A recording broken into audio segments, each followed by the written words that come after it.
क्या कुछ हुआ है बीते हफ्ते अंतर्राष्ट्रीय बाजारों में और अब हमें किन फैक्टर्स पर रखनी है नजर, उस पर फोकस करेंगे। तो दीप मेरे साथ, मेरे सहयोगी जुड़ चुके हैं पूरी डिटेल देने के लिए। दीप, मॉर्निंग। लेकिन इससे पहले जरा दर्शकों को बता दें कि हम इस परिधान में क्यों दिख रहे हैं। दरअसल बाल दिवस हम आज सेलिब्रेट कर रहे हैं, उस पर एक स्पेशल प्रोग्रामिंग भी रहेगी, तो आपको जुड़े रहना है जी बिजनेस के साथ। तो चलिए दीप, तब तक बताइए क्या कुछ हुआ है। बैक टू स्कूल वाली फीलिंग हो रही है। मतलब टाई तो कभी पहनी थी, याद भी नहीं है बट बताइए क्या कुछ हुआ।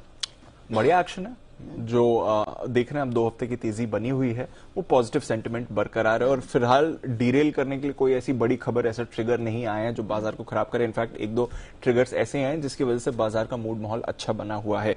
तो अगर आप देखें तो ग्लोबल बाजार के संकेत तो आपको पिछले कुछ दिनों से अच्छे ही दिख रहे हैं और वहां पर कुछ बदलाव नहीं है।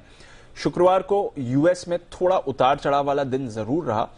एक पॉइंट पर हमने देखा कि डाउ काफी तेजी से गिरा भी था, बट उसके बाद एक अच्छी रिकवरी हुई। तो एंड ऑफ डे अगर आप देखेंगे तो डाउ आपको सिर्फ 30 अंक ऊपर दिखेगा, बट निचले स्तरों से देखेंगे तो 350 अंकों की रिकवरी के साथ दिन के हाई से भी ज्यादा दूर बंद नहीं हुआ। तो एक अच्छी रिकवरी थी और एंड में पॉजिटिव ही रहा यूएस। आईटी की तेजी बरकरार है, यही लीडरशिप इस समय दिखा रहा है। नैस्डैक 1.9 ऑलमोस्ट 2% ऊपर आप कह सकते हैं आपको ट्रेड में दिखा। बाकी सभी सेक्टर्स से आपको अच्छा पार्टिसिपेशन दिखा। IT of course out perform कर रहा था, अभी भी आईटी आउट परफॉर्म करते हुए आपको दिख रहा है।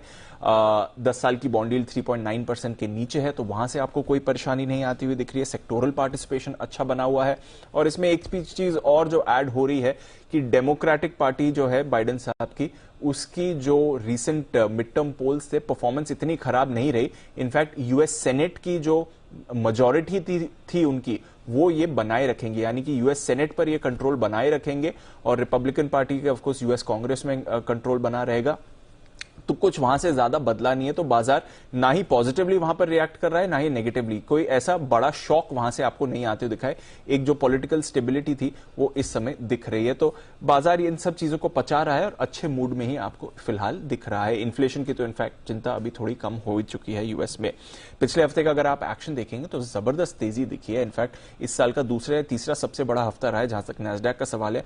8% ऊपर था, S&P 500 6% ऊपर था और डाउ में तो अपने ऑफकोर्स 4.25% की तेजी देखिए। तो बढ़िया मूड माहौल, मोमेंटम बना हुआ है अमेरिकी बाजारों का। यूरोप में ऑफकोर्स फ्राइडे को थोड़ा मिला जुला एक्शन जरूर था, बट अदरवाइज वहां पर भी तेजी बरकरार है।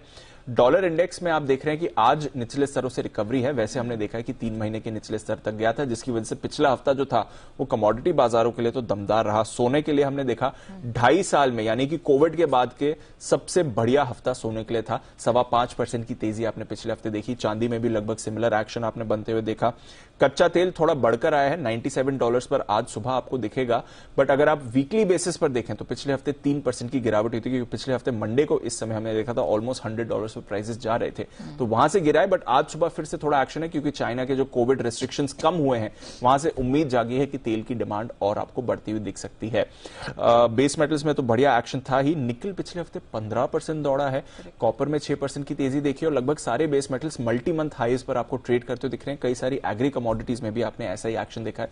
तो कमोडिटी बाजार थोड़ा ऊपर है, बट देखते हैं अब डॉलर क्या वापस मजबूत होता है तो इसका क्या इंपैक्ट आएगा। और फाइनली इस हफ्ते की बात करें, यूएस के रिटेल बिक्री के आंकड़े आएंगे, बहुत इंपॉर्टेंट होता है। प्रोड्यूसर प्राइस इंडेक्स आने वाला है, इंपॉर्टेंट है। आईपी आंकड़े आएंगे, चीन में भी लगभग यही सिमिलर आंकड़े आने वाले हैं। और यूके का बजट आने वाला है। फाइनली मच डिलेड बजट जो था, अब जो नई सरकार है ऋषि सुनक की, वो अपना बजट पेश करेगी, तो उस पर भी बाजार की नजर रहेगी।